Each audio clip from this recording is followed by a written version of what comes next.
Hey everyone, welcome to Crafting with JC.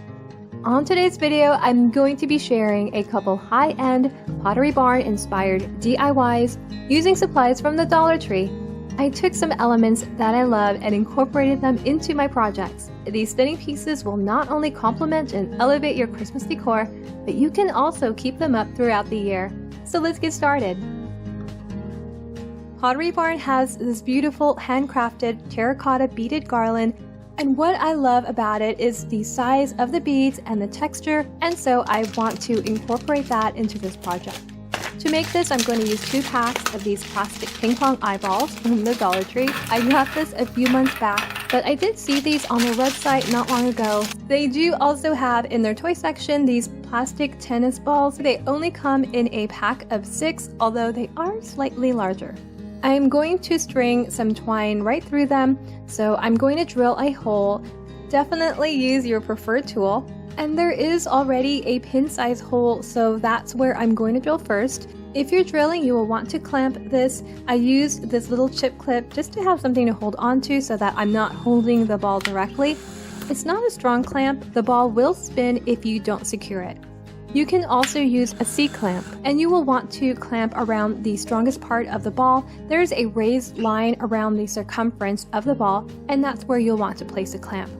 But whichever way, these balls are slippery, so please take extra precaution and just take your time with it. Once everything has been drilled, I sand off some of the raised areas, and I do take these outside to sand. Now you really don't have to completely sand it down because it will be painted over with a thick mixture. Next, you will need about 5 to 6 skewers, and I put about 5 balls on each skewer spaced out.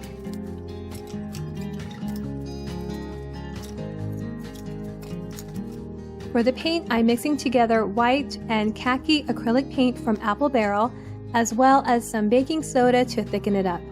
And I mix it up, and I just keep adding the paint and baking soda to the mixture until I like the color and the thickness. I don't really measure the amount, but just know that the more baking soda, the more texture you're going to have, so either way, you really can't go wrong. I wanted the garland to be light and neutral to complement any Christmas decor. I paint the mixture on with a foam brush. I will be applying several coats of this. Once the first layer is applied, you can go over it with a heat tool or a hair dryer, and that will dry it quickly within seconds almost, and then you can apply the next layer. While that is drying, I'm going to make the tassels that will go on the ends of the garland.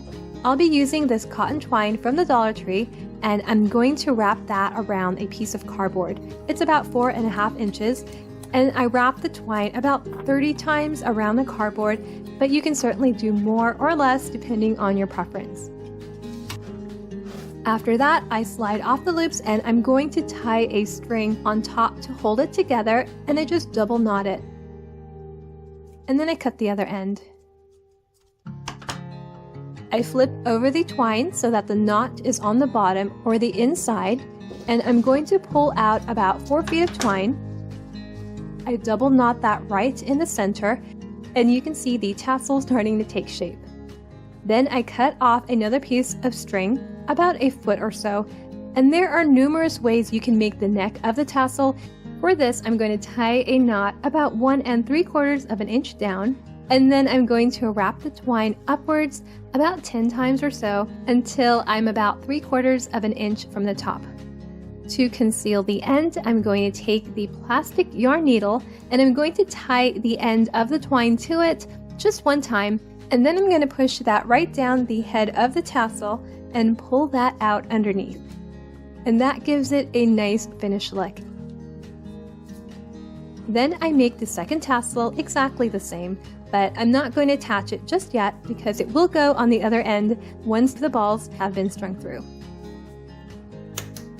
Now the paint has completely dried, and I'm going to remove the balls, and to do that, I'm cutting the skewers with these pliers. Because the mixture is thick, the balls won't easily slide out, and so I cut it right up to the edge of the ball, and I twist it a bit just to loosen it up, and from there it should easily slide out.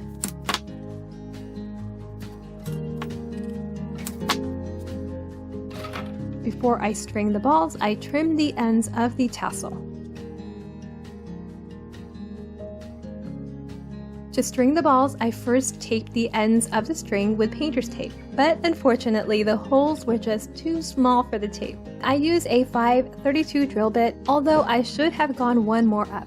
So after several attempts, I decided to cut a piece of floral wire and hot glue that onto the tip of the twine, and then I just squeezed them together tightly, and that worked great.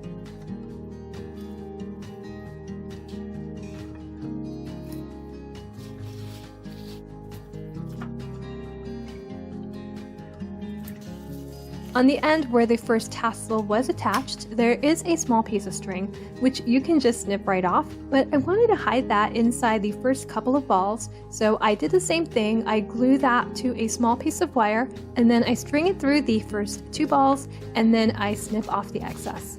Then I just tie the second tassel on the other end, I double knot, and then I trim the ends to match the other tassel.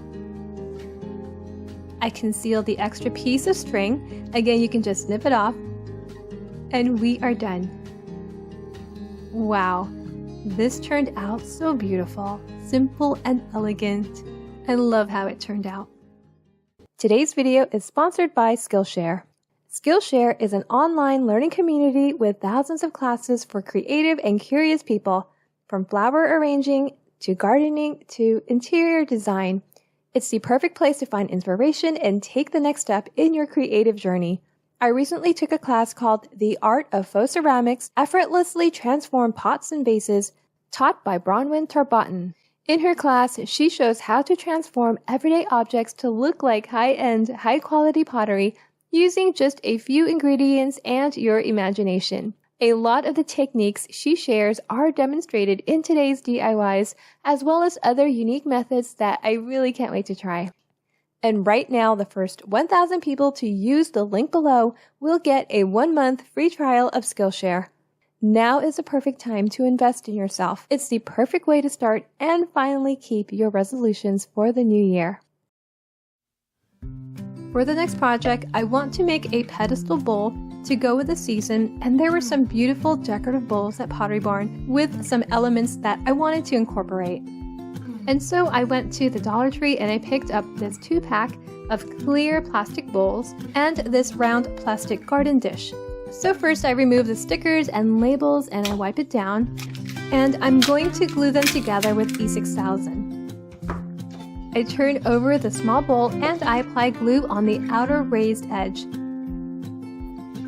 Then I place the plastic dish right on top, making sure it's centered. For the paint mixture, I am mixing together some chalk paint, whites, browns, and beige.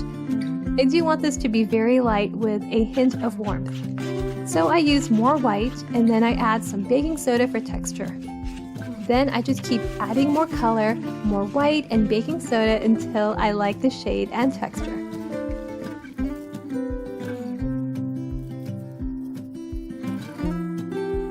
I brush that on the top all over with a foam brush. Then I flip it over and apply it on the bottom.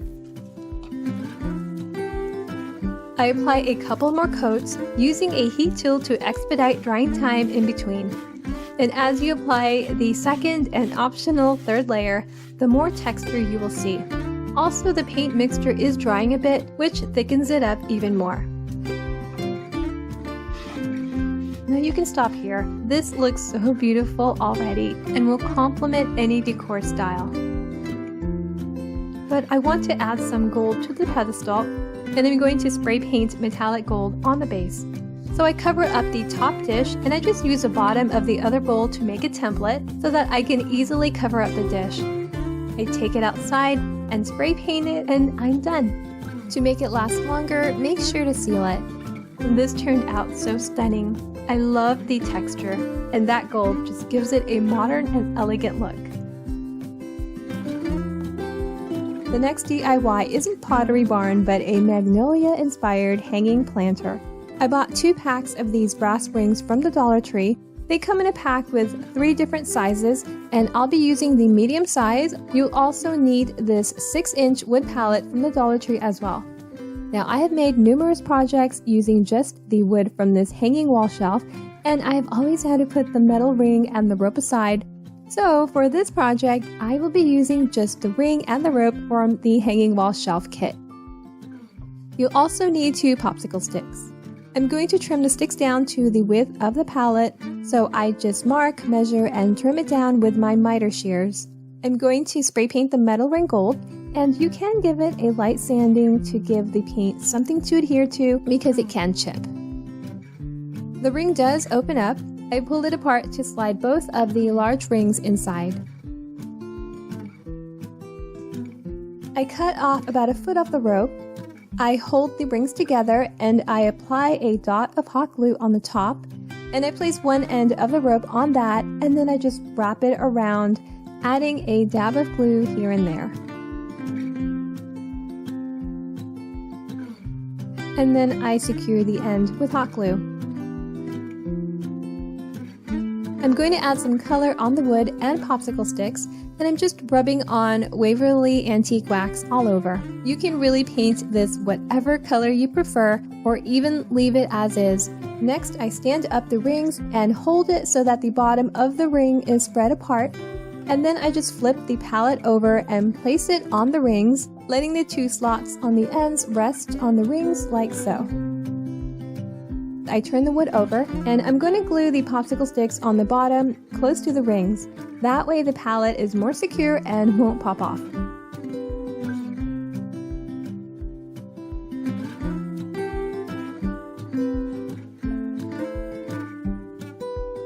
To hang, I just attach the rope on the ring, and optional if you have more of these like I do, you can also attach another ring to the end to hang.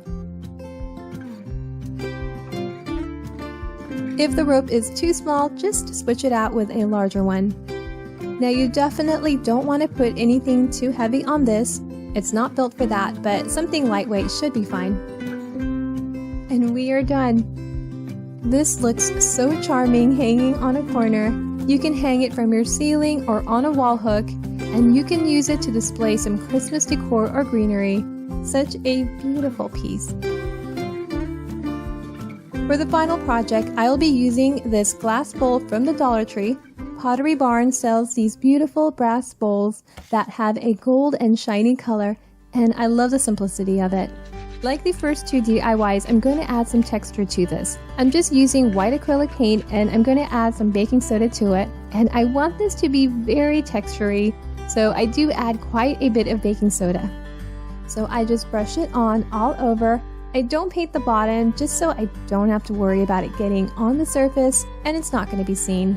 But I do paint the inside of the bowl because it's quite a big opening, and sometimes I may not put anything in it. So once the first layer has dried, I add another layer, and this time I add a little more baking soda to the mixture because I want it to have a lot of texture. Now I will be spray painting this inside and out, so I'm not really worried about areas that I've missed because once it's spray painted, you won't even notice it. But if you want to leave it as is, which is so pretty as well, you can just go over those areas with paint. So I take it outside and I spray paint it gold. I let that dry completely and I'm done. What a transformation. It's so beautiful and elegant and such a pretty piece. If you enjoyed this video, please give it a thumbs up and make sure to subscribe if you haven't already. Thank you so much for watching. Until next time, bye!